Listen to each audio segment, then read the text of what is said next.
Você conhece a parábola das 3 tentações de Cristo no deserto?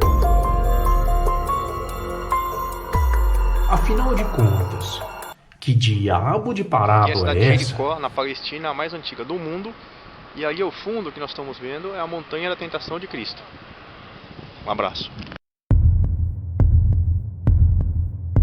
De acordo com Marcos, Mateus e Lucas, principalmente, após ser batizado no Rio Jordão por São João Batista, Jesus Cristo peregrinou em jejum por 40 dias no deserto ali de Israel. E o demônio surgiu em pessoa por 3 vezes para tentá-lo. As 3 tentações de Jesus no deserto. Uma história muito misteriosa, intrigante e muito relevante para todos, cristãos ou não. A primeira tentação de Jesus ocorre logo no início da sua peregrinação e pode ser chamada de a tentação dos pães. Isso porque o feioso apareceu para Jesus em meio às areias escaldantes do deserto, às noites frias.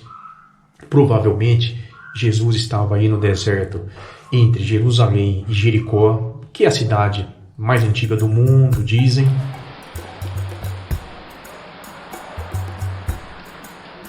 Cidade de Jericó, mais antiga do mundo. De repente, o capeta pegou uma pedra, uma rocha que estava ali no chão, e desafiou Jesus. Se você realmente é o Filho de Deus, por que não transforma essa pedra em pães? E Jesus respondeu: não só de pão vive o homem. A segunda tentação pode ser chamada de a tentação do Templo de Salomão. Passados mais uns dias, o feioso apareceu de novo para Jesus, só que agora de uma forma mais aperfeiçoada. Ele se apoderou do Filho de Deus, voaram até Jerusalém, até o Templo de Salomão, e lá, na parte mais alta dessa estrutura, estavam postados o diabo e Jesus.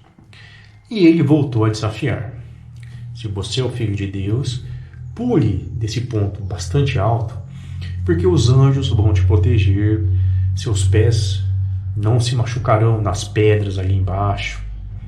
E Jesus respondeu: não vou fazer isso. Jamais ponha à prova as obras do Senhor. A terceira tentação ela é um pouco mais elaborada.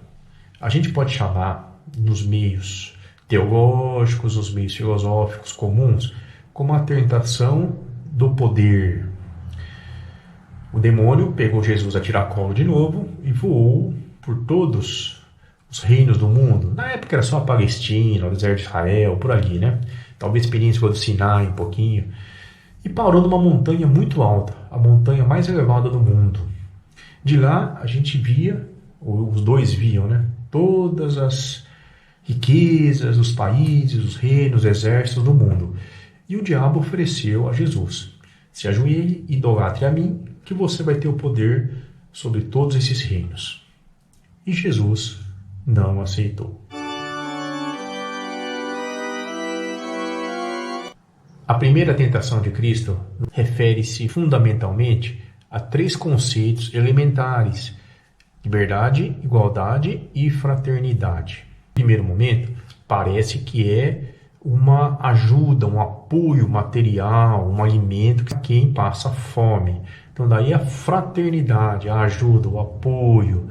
Porém, toda vez que você faz um gesto dessa forma, fornecendo de maneira milagrosa, de maneira mágica, mística, gratuita, um tipo de alimento, suprindo uma demanda fisiológica, orgânica, primitiva do organismo humano para com o próximo, e é muito relevante em muitas situações. Porém, estabelece também uma relação de desigualdade entre quem fornece e quem recebe.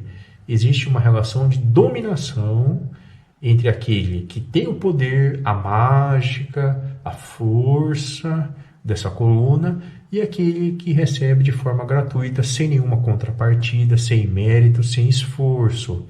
Existe um processo de infantilização desse rebanho, dessa ovelha, que agora será dócil, será submissa ao seu senhor, vai venerar o seu ídolo. Essa pessoa que recebe esse tipo de apoio, sem dúvida, abre mão da sua liberdade, do seu livre-arbítrio. Aí você fala, não, mas é um gesto de caridade. Claro que tem esse viés de caridade. Em algumas situações, existem, por exemplo, muitos grupos, associações e clubes que se dedicam só a isso, pessoas bondosas, ninguém está renegando esse tipo de atitude. A questão aí, e por isso que Jesus recusou essa tentação, é que se estabelece essa perda da liberdade. Do século XIX para cá, por exemplo, no estofo dessa segunda tentação, temos a ciência, como aquele celeiro, aquela redentora da verdade. A gente sabe que desde Popper e Kuhn e outros, a ciência jamais é aquela que dá a última palavra em termos de comprovação, de certeza sobre qualquer tipo de situação. Mesmo porque a ciência também, como aquela mensageira da paz, do progresso, da felicidade, solidariedade, essa concepção, ela se esvaiu completamente nas cinzas, por exemplo, de Auschwitz. Surge também uma situação deveras interessante, que é esse desejo violento, muito forte, de se comprovar cientificamente as verdades do livro da lei, da Bíblia, dos Evangelhos. Cadê o corpo de Jesus? O Mar Vermelho abriu ou não abriu? O milagre, como que se explica? Jesus recusa essa tentação justamente por isso. Não é preciso, não é pertinente. Quem precisa disso são as mentes lógicas, matemáticas e racionais. As mesmas mentes que disseram para nós no século XIX que trariam as soluções, trariam a felicidade, as verdades, e isso não ocorreu. Em relação à terceira tentação do diabo, você quer ter todos os reinos do mundo, só venere a mim? A gente pode analisar por duas perspectivas, macro e microcósmica. No macrocosmo, a gente vê a questão social, o orgulho, a vaidade, o desejo de dominar o mundo, engolir o mundo, a gula também aparece aqui, mais um pecado capital.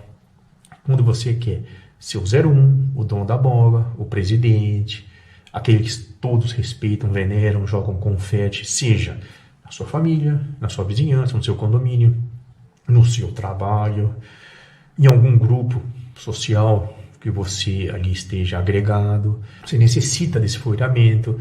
O seu sonho é entrar no campo da política, quem sabe ser o presidente, o governador, alguma coisa assim. Você necessita desse tipo de extrapolação da sua persona. Em relação ao microcosmo, a gente já nota, desde o final do século XX, uma situação que eu já comentei aqui em alguns vídeos anteriores, que com o neoliberalismo, a sociedade de consumo de massa, de informação, da internet, após o consenso de Washington, a queda do Muro de Berlim, a democracia, ficou patente que existe uma certeza: todos são iguais em oportunidades, capacidades, potencialidades para ter sucesso, para ser feliz e para ser uma pessoa poderosíssima na vida. Então, é esse tipo de concepção que alguns filósofos, como Pierre Bourdieu, Sloterdijk, principalmente agora no século XXI, Byung-Chul Han, tantos outros, já vem denunciando como geradores de estresse muito grande nas pessoas, criam a chamada sociedade do cansaço, da exaustão. Todo mundo vai atrás dos seus sonhos, como disse aquele presidente americano, yes, we can. Essa concepção esquece um pouco que existem condições, fatores intrínsecos à pessoa e extrínsecos do meio ambiente, os limitadores. Sartre mesmo falava sobre isso, né? Que vão impedir a realização desses seus sonhos, das suas metas, das suas potencialidades. Só que isso é vendido de uma forma distorcida para as pessoas, através dos coaches, gurus de autoajuda, cursos de motivação, porque falam para você que só depende da sua vontade, do seu desejo, de você querer. O sol nasceu para todos. Então por que você às vezes não consegue? Daí advém o quê? A sensação de fracasso, a sensação de frustração profunda, problemas psicopatológicos gravíssimos, depressão, ansiedade, distúrbios alimentares, fadiga crônica, extrapolação de violência, às vezes urbanas, agregação a tribos, porque você necessita reforçar, potencializar essa sua personalidade, a sua identidade com um grupo qualquer que seja, e muitas vezes descamba para formas de autoritarismo, de arbitrariedades, de caos, de balbúrdia. Tudo isso surge em função dessa ânsia, desse voo que você faz pelo deserto, pelos reinos, até a montanha mais alta, domine o mundo. Se isso não acontece, talvez seja porque as pessoas são injustas com você, são malvadas, as pessoas querem te perseguir, querem te prejudicar, têm inveja de você. Quem está submetido a essas tensões da sociedade, da exaustão, do cansaço do século XXI, com certeza é uma vítima da terceira tentação do capeta. No fundo, essas três tentações revelam muito sobre a alma, sobre a mente e sobre os corações humanos. As inquietações, incertezas, os dramas da nossa psique estão ali muito bem trabalhados por esses pensadores do passado, da época de Cristo, dos evangelhos ou de muito antes. Essa tradição toda nos traz esse ensinamento. Por mais que o mundo mude, se aperfeiçoe, surjam outros arquétipos, outras demandas, no fundo, o nosso espírito, as nossas ansiedades, nossos dilemas continuam muito similares àqueles da época lá da Palestina antiga, de Cristo, das tentações, seja do diabo, seja do mundo contemporâneo, e muitos ainda, infelizmente, sucumbem a essas possibilidades milagrosas, ao contrário do Filho de Deus, que nos deixou essa mensagem tão poderosa, sublime, justa e perfeita. Cuidado com as tentações do diabo. Livrem-se disso e vocês podem ter uma vida menos caótica e mais harmoniosa. Encerrando os nossos trabalhos, quero agradecer imensamente a todos que acompanharam o nosso vídeo. Agradeço pela atenção. Espero encontrá-los em breve em nosso próximo trabalho. Boas reflexões e um grande abraço. Esse aqui é um dos arbustos sagrados da nossa tradição. Se você chegar muito perto e tiver fé, ele pode pegar fogo.